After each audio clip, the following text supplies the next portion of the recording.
Sem dúvida, este é um momento muito importante para o país e para o Senado Federal.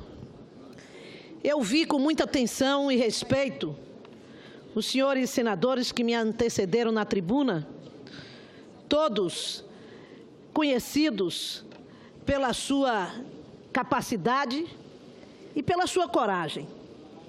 No entanto, senhor presidente, não trataram do nosso requerimento.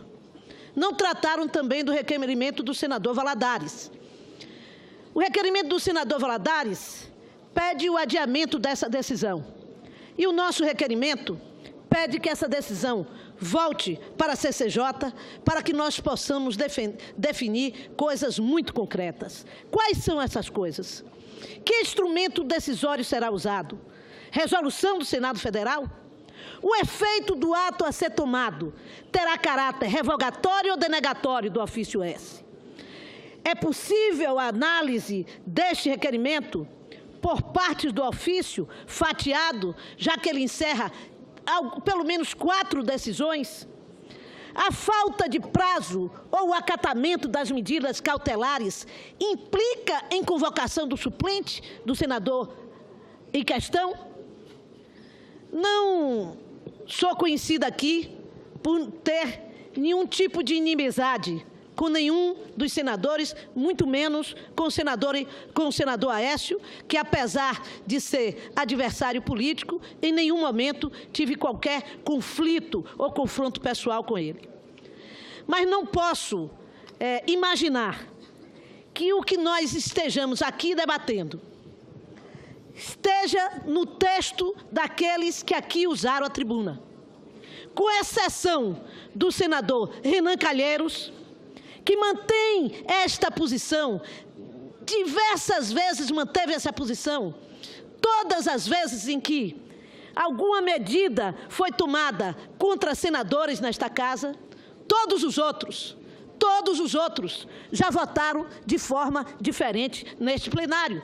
Estes mesmos que aqui hoje estão advogando o cumprimento da Constituição Federal para que nós possamos tomar esta ou aquela decisão ou o enfrentamento da decisão do Supremo Federal, foram os mesmos que acataram decisão em igual gravidade do Supremo Federal em outro momento.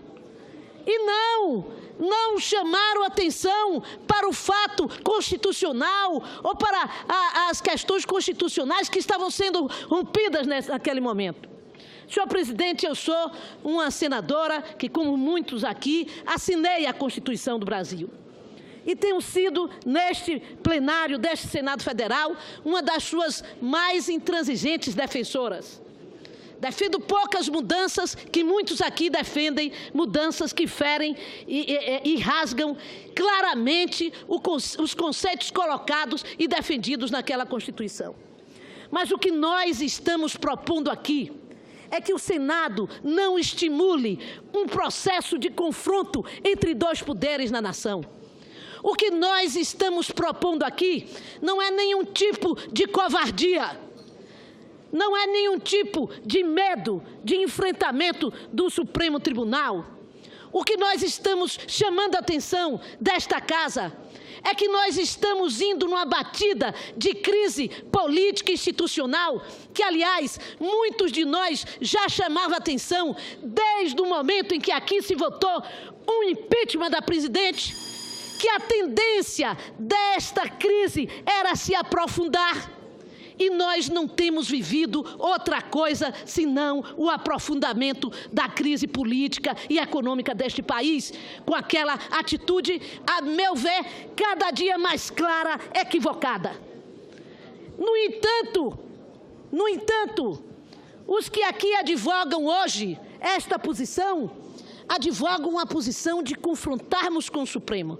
Vamos resolver todas as questões que estamos enfrentando no país, com o Senado demonstrando, me desculpe a expressão, que é macho, batendo na mesa e dizendo ao Supremo que nós vamos enfrentá-lo a qualquer custo. Não sou defensora de excesso e de abuso de autoridade. não sou defensora de que aqui se coloque como alternativa à crise política, intervenção militar ou jurídica. A intervenção que eu peço é a intervenção popular. É que diante desta crise e com o aprofundamento dela, o Congresso tenha a lucidez de convocar a antecipação das eleições nesse país e fazer do povo o verdadeiro protagonista do seu destino. Isto que nós estamos aqui hoje debatendo não é o centro da crise política que nós estamos vivendo. Adiar esta decisão hoje significa estabelecer um caminho, uma ponte de discussão para a saída da crise com o Supremo Tribunal, que não nos coloque contra ou a favor do Supremo, mas que coloque acima de tudo a autonomia do Poder Legislativo para decidir de forma objetiva aquilo que ele tem. Mas eu vou finalizar, senhor presidente, para dizer que essa crise foi criada pelo próprio Senado.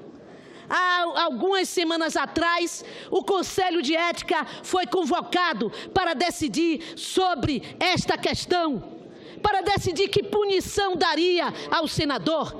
E foi a maioria daquele Conselho de Ética quem disse, alto e bom som, que não ia decidir, que ia arquivar o processo, porque cabia ao Supremo Tribunal deliberar.